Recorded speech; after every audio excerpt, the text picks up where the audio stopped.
Hello viewers, আসসালামু আলাইকুম। কেমন আছেন সবাই? আশা করি সবাই ভালো আছেন। তো নতুন আরেকটা রেসিপি নিয়ে হাজির হয়ে গেলাম আপনাদের মাঝে। আমার আজকের রেসিপি পাতাকপি দিয়ে কাটলেট রেসিপি। আশা করি আপনাদের অবশ্যই ভালো লাগবে। তো এখানে আমি একটা প্লেট নিয়ে নিয়েছি আর দিয়ে দিচ্ছি এর মধ্যে পাতাকপি কুচি। পাতাকপিগুলো আমি এভাবে কুচি করে নিয়েছি। দিয়ে দিচ্ছি এখানে আমি পেঁয়াজ কুচি। এখানে আমি বড় সাইজের 2টি পেঁয়াজ কুচি করে নিয়েছি।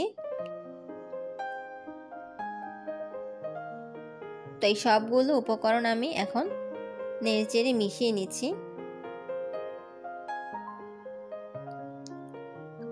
তো পাতাকপি আর পেঁয়াজ মিশিয়ে নেওয়া হয়ে গেলে এখন এর মধ্যে দিয়ে দিচ্ছি আমি একটি ডিম, দিয়ে দিচ্ছি এখানে পরিমাণ মতো লবণ, হাফ চা চামচ পরিমাণে হলুদের গুঁড়ো, হাফ চা চামচ পরিমাণ মরিচের গুঁড়ো, দিয়ে দিচ্ছি এখানে সামান্য পরিমাণ আদা ও রসুনের পেস্ট, আর দিয়ে দিলাম একটি কাঁচামরিচ কুচি।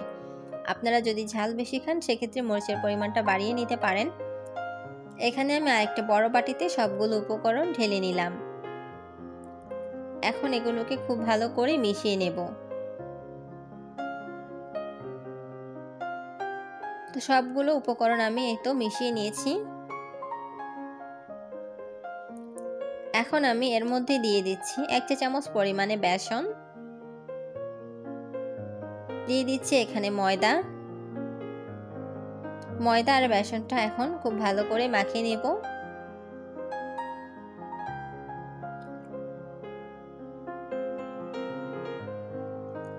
মাখিয়ে নেওয়া হয়ে গেছে।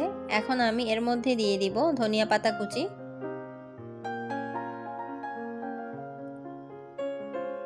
আপনারা যদি ধনিয়া পাতা কুচিটা না খান সেক্ষেত্রে নাও দিতে পারেন, দিলে এর ফ্লেভারটা খুবই ভালো আসে। তো ধনিয়া পাতাও আমার মেখে নেওয়া হয়ে গেছে। এখন আমি এগুলোকে ভাজতে চলে যাব। তো ফ্রাই প্যানে আমি তেল দিয়ে দিচ্ছি। তেলটাকে আমি একটু চারিদিকে ছড়িয়ে দিচ্ছি।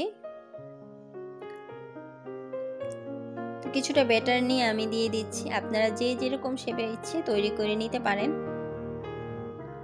আমি 4 কোণা করে তৈরি করে নিচ্ছি।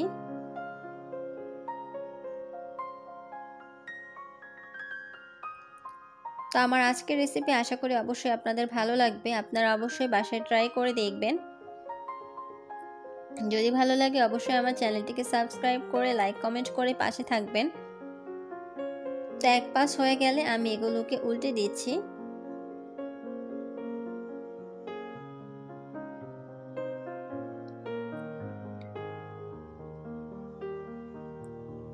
তো এখন এগুলোকে আমি উল্টে পাল্টে খুব ভালো করে ভেজে নেব। তো আপনারা দেখতেই পাচ্ছেন কত সুন্দর কালার চলে এসেছে। এটা দেখতে যেমন সুন্দর, খেতেও কিন্তু দারুণ। এভাবে করে আমি আবারও ভেজে নিব।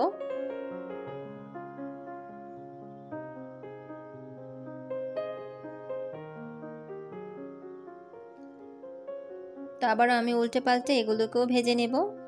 তৈরি হয়ে গেল দারুণ মজার কাটলেট রেসিপি। আশা করি অবশ্যই আপনাদের ভালো লেগেছে। আজকের মতো বিদায় নিচ্ছি। আল্লাহ হাফেজ।